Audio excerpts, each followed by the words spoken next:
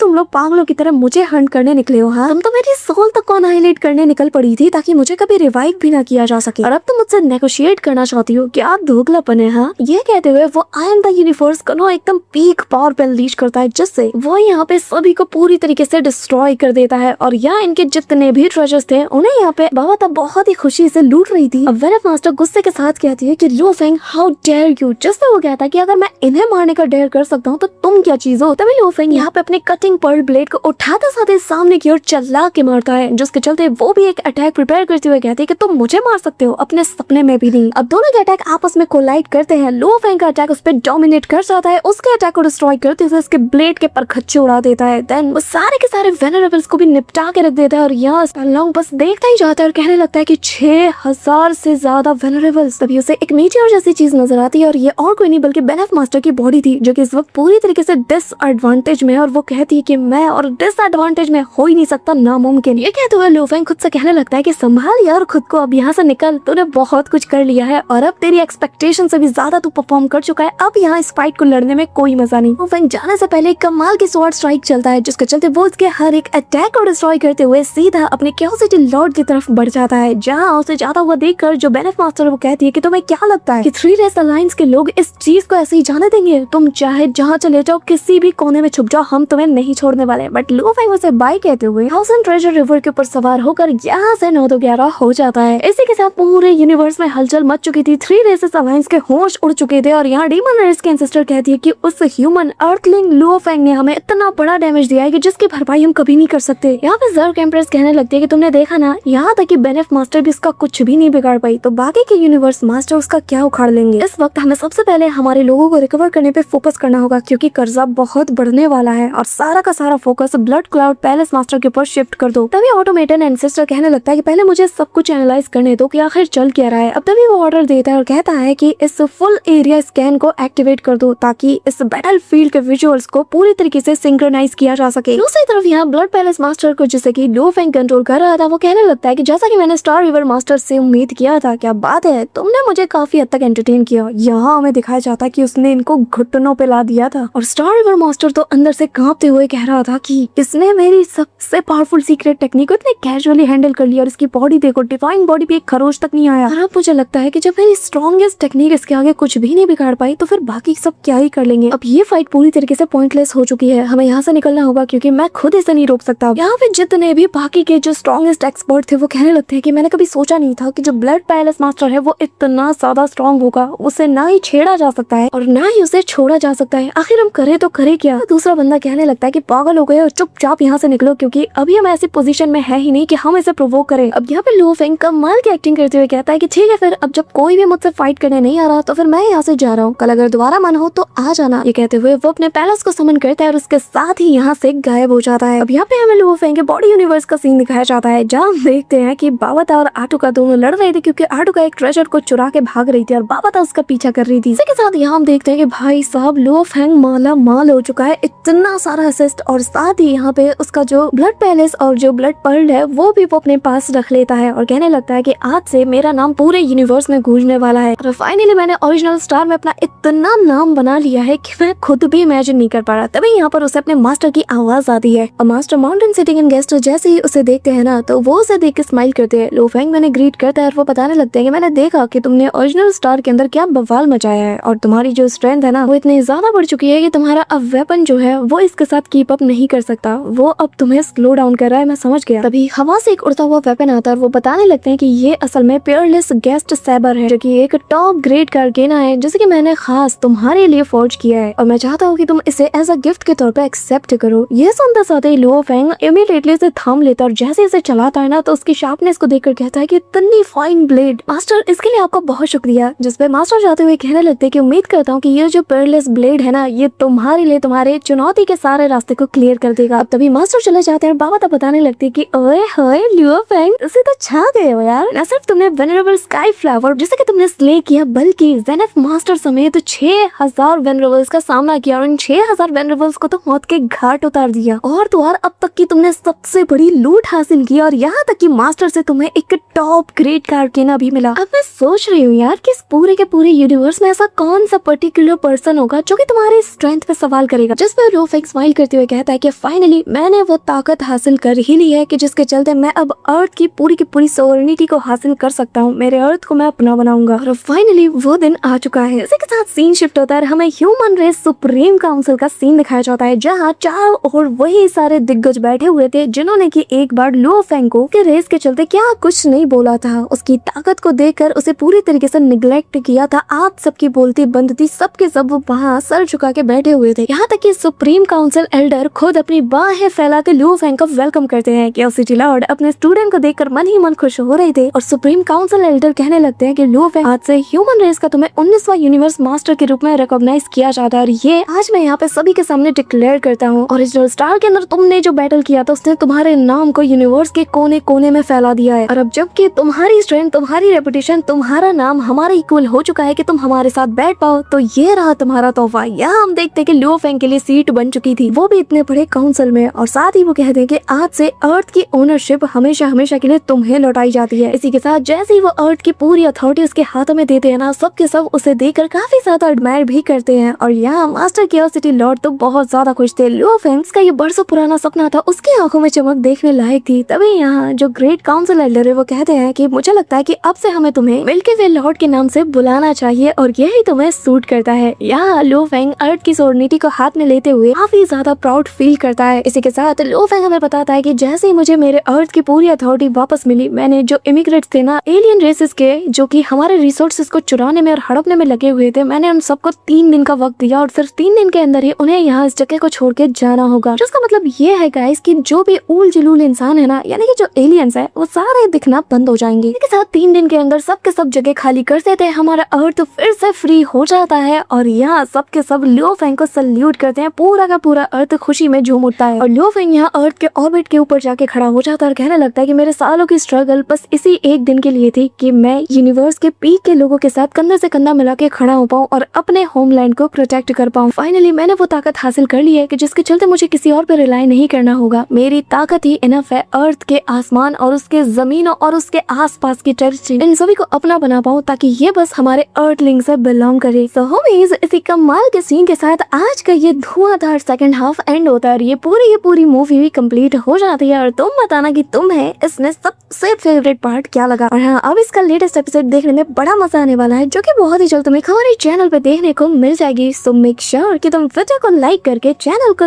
दबा के सब्सक्राइब जरूर कर रहे हो। गाइस, मिलते हैं एक और नए यूनिवर्स, नए कैरेक्टर, नई कहानी के साथ। तब तक के लिए बाय।